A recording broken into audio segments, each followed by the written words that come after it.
new today. What did 911 and Monroe County deputies know about the suicidal deaf man with a box cutter, and when did they know it?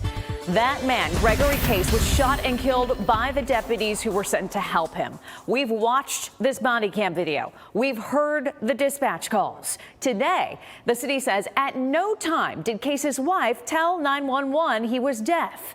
Chief investigative reporter Berkeley Breen has been following this story. He's live outside the 911 dispatch center on West Main Street in Rochester. Now, Burke, that counters claims in the lawsuit filed against the sheriff's office.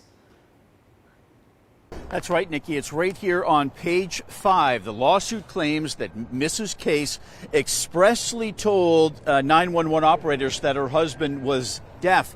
Now, by law, the county cannot release those 911 calls, but the city, which operates 911, told me they listened to 3 calls today. And the mayor's office said no one mentioned in those calls that Case was deaf. And so when the deputies are walking down the hallway of this hotel, they don't know.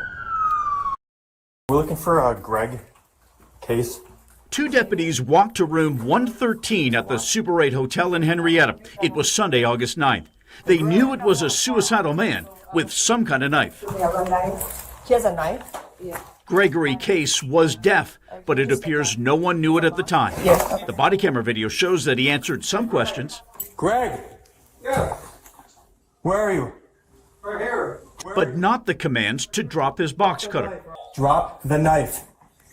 What? The Case family lawsuit against the sheriff and Monroe County says upon information and belief, Case's wife told 911 expressly that he was deaf.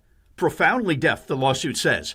Attorney Elliot Shields represents the family. She informed them that he was suicidal, that he had mental health problems, and that he was completely deaf in one ear, and that he was mostly deaf in the other ear. 641. 41. But the sheriff's office says its deputies were never told that. They played the dispatch calls from 911, including this one. Be advised, the caller got a additional text from the husband saying that he slit his wrist already. We included everything that was transmitted over the radio. What you heard was what the deputies heard. 2.5 minutes after a deputy kicked the hotel door open, Greg Case, holding a box cutter, was killed.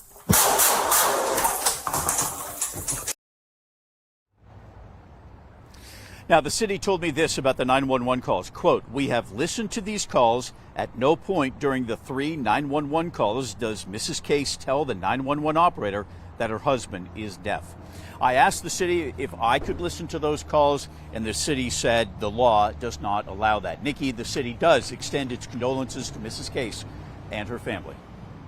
And Burke, I'm curious, what does the family's lawyer, that guy Elliot Shields, have to say? I emailed him today. He says, well, he's probably not going to have to sue the dispatcher now, but what he does say is that what the body camera shows and makes obvious is that Mr. Case could not hear or did not understand what the sheriff's deputies were telling him to do, including dropping the knife. Berkeley Breen live outside the 911 center. Thank you. The state attorney general is the lead investigator on this. The deputies are on desk duty. This is the second excessive force lawsuit by Elliot Shields against Deputy Christopher Piper, the male deputy you saw in the body cam video. The first case, filed 2 years ago, is still active in federal court.